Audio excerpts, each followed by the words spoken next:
por supuesto, saludamos con uno a la doctora María Amparo Casar a estas horas todavía en su juicio. Gracias por estar aquí, María Amparo. Aquí estamos. Buenas noches, Pepe. Buenas noches. Eres convocada malas noticias. Este marco. Sí, caray. Las cifras, desde que se ha sistematizado la medición de los delitos de alto impacto, homicidios dolosos, extorsión, etcétera, secuestros, las cifras alcanzan ya verdaderos límites inconcebibles. Simplemente el primer trimestre, lo decimos con base en lo que publicó ayer el Secretariado Ejecutivo del Sistema Nacional de Seguridad Pública, 10% más de homicidios dolosos que hace exactamente el primer trimestre del año pasado.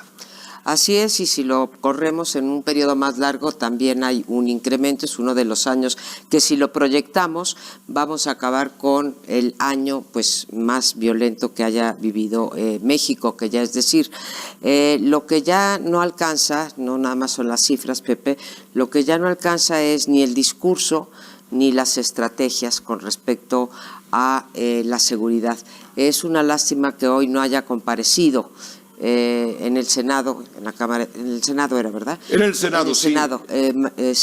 Alfonso Durazo, el secretario de Seguridad Ciudadana. No, hombre, le hubiera ido, lo hubieran crucificado. Bueno, quién sabe, porque acuérdate que los morenistas ahí son mayoría, pero iba a plantear su estrategia de seguridad. Entonces, hubiera sido bueno poder comentar contigo eso, este asunto de por dónde, lo que, digamos, el tip que nos dio López Obrador esta mañana y la mañana de ayer fue que tiene pues dos patas su estrategia, que son las dos que ya conocemos. Por un lado, los programas sociales, particularmente es el de los 3,600 pesos mensuales a aquellos niños, aquellos jóvenes que ni trabajan ni estudian, y así minar la base social del narco. Permíteme dudar, Pepe, de que este sea el diagnóstico correcto, porque tendríamos que suponer que es la pobreza lo que lleva a esta gente a meterse en el crimen organizado. Y por crimen organizado ya no estamos hablando únicamente de digamos, de estupefacientes, sino ya estamos hablando de secuestros, secuestros, derechos de piso y homicidios como el que acabamos de ver en Minatitlán. Entonces, no estoy segura que eso alcance para una estrategia de seguridad. Y la otra es el despliegue de la Guardia Nacional. Yo te pregunto, de verdad, Pepe, con toda humildad, ¿qué diferencia hay entre esta estrategia que está planteando de desplegar la Guardia Nacional en todo el territorio con la que siguieron Felipe Calderón y Enrique Peña Nieto? Si yo divido el número de Guardia Nacional, que para unos dicen 80,000, otros dicen 110,000, van a ser alrededor de 108,000, ¿no?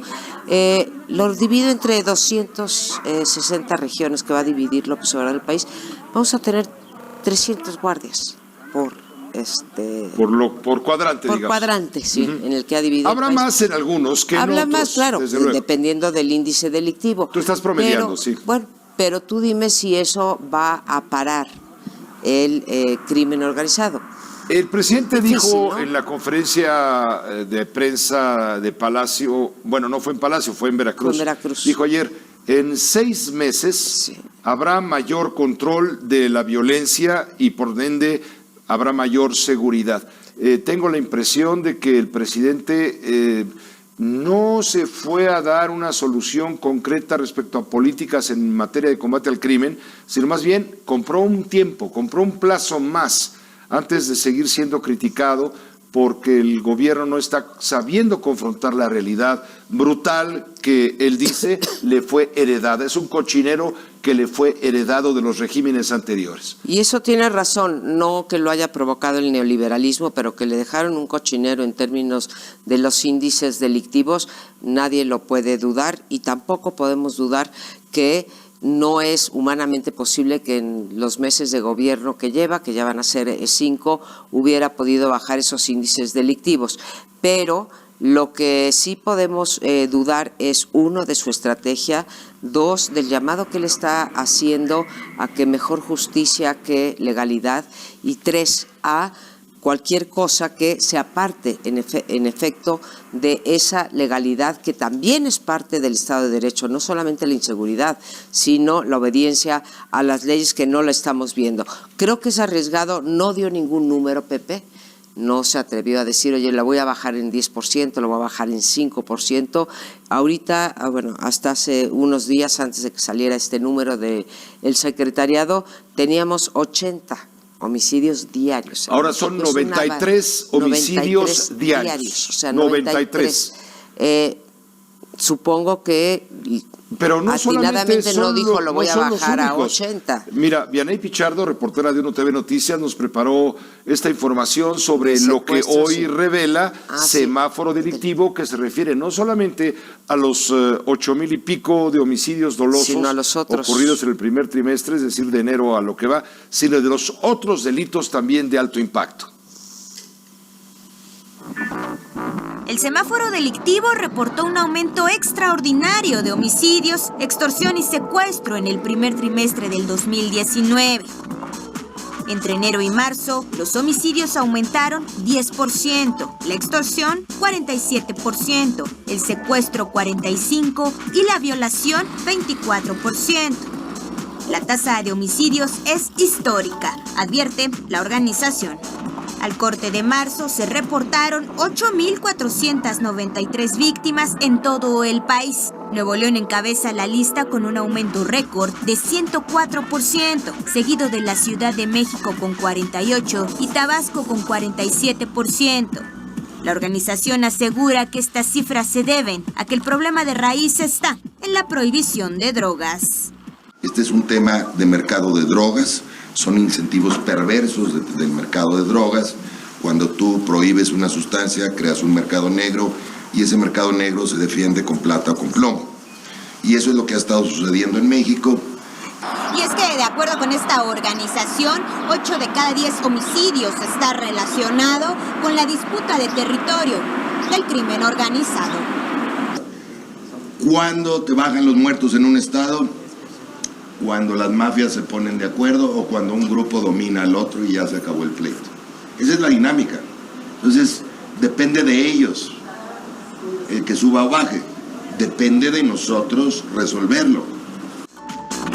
Alertó que de continuar esta tendencia, el 2019 podría cerrar con una tasa inédita de homicidios.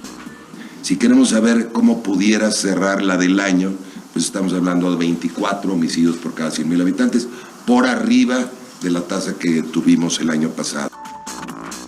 Con uno, Vianey Pichardo. Sobre los homicidios dolosos, el periodista de Univisión, Jorge Ramos, lo planteó hace 15 días ante el presidente y al presidente le molestó.